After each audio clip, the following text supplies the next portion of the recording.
Hey y'all, Farmer Dre back at it. I want to thank everybody for stopping by. If you guys haven't already, go ahead and hit that subscribe button. We're trying to hit 10,000 by the end of this year. So if you guys would do that, I would appreciate it. So the rain has officially stopped. This is the last kind of branch of that rain came through this morning.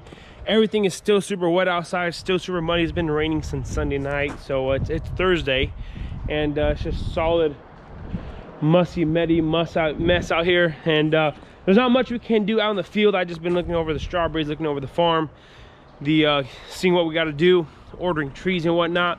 But today I want to talk a little bit about our high tunnel strawberries and how we are fertilizing them. As you guys know, strawberries require quite a bit of fertilizer, especially nitrogen.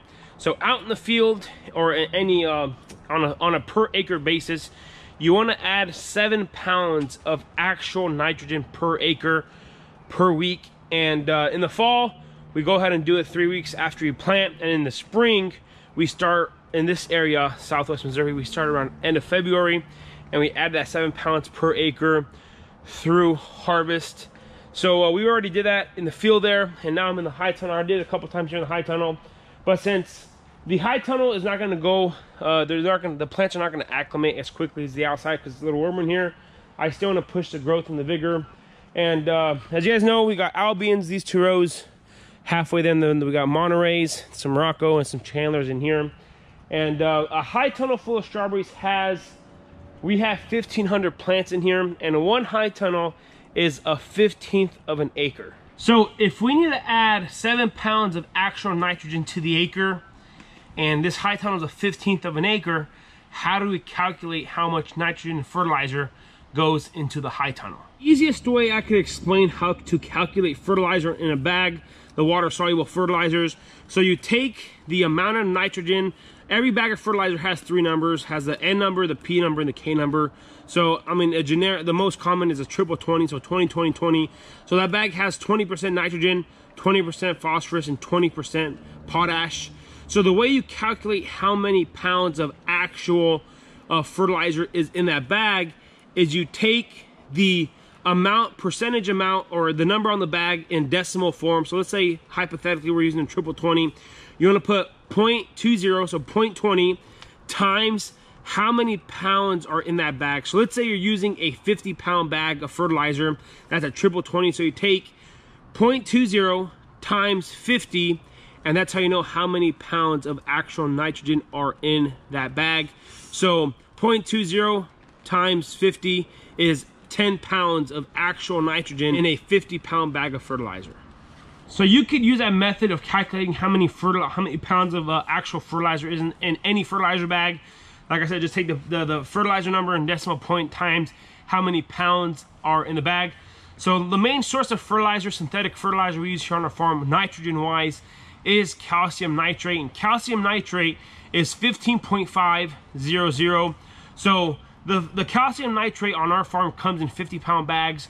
So if you take that 15.5 in decimal form times 50-pound bag, only 7 3/4 pounds of actual nitrogen in a 50-pound bag. So whenever we go ahead and fertilize our field strawberries, we dump a full 50-pound bag of calcium nitrate to the acre.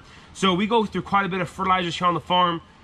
So since we are fertilizing the high tunnel, as I mentioned, a high tunnel is 0.15 of an acre.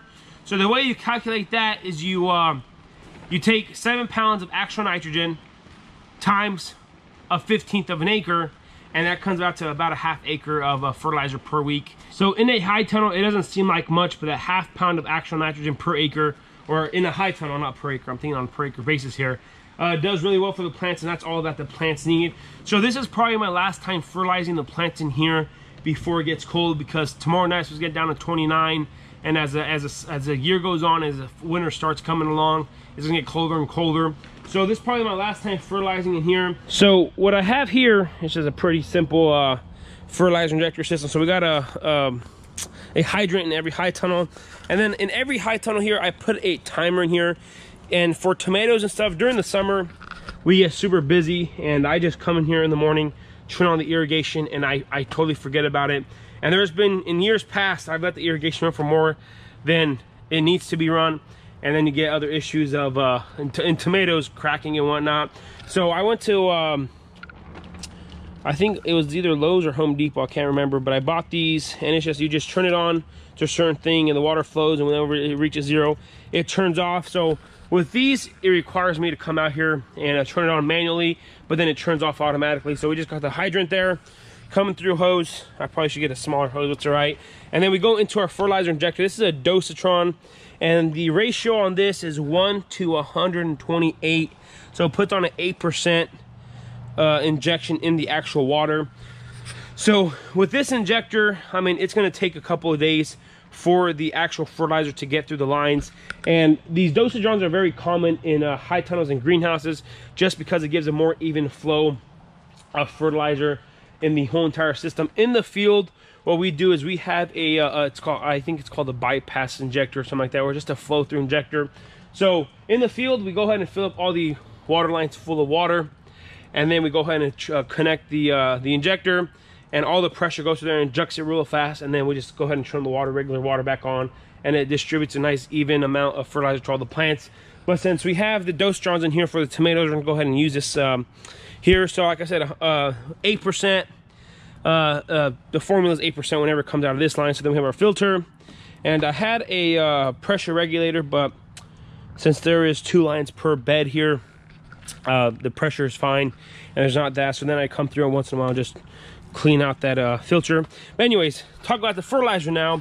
So like, as you guys know, we got to put a 1/2 pounds of N per acre in here.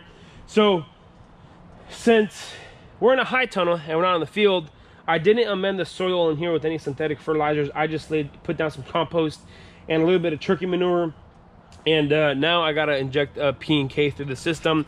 So I have I put a 1/4 pound of actual N in here from the calcium nitrate, and then I added the plant starter that we used. So it's a 45-15, so that's 45% P and then a 15% K in there, and that's just to maintain the P and K levels in here.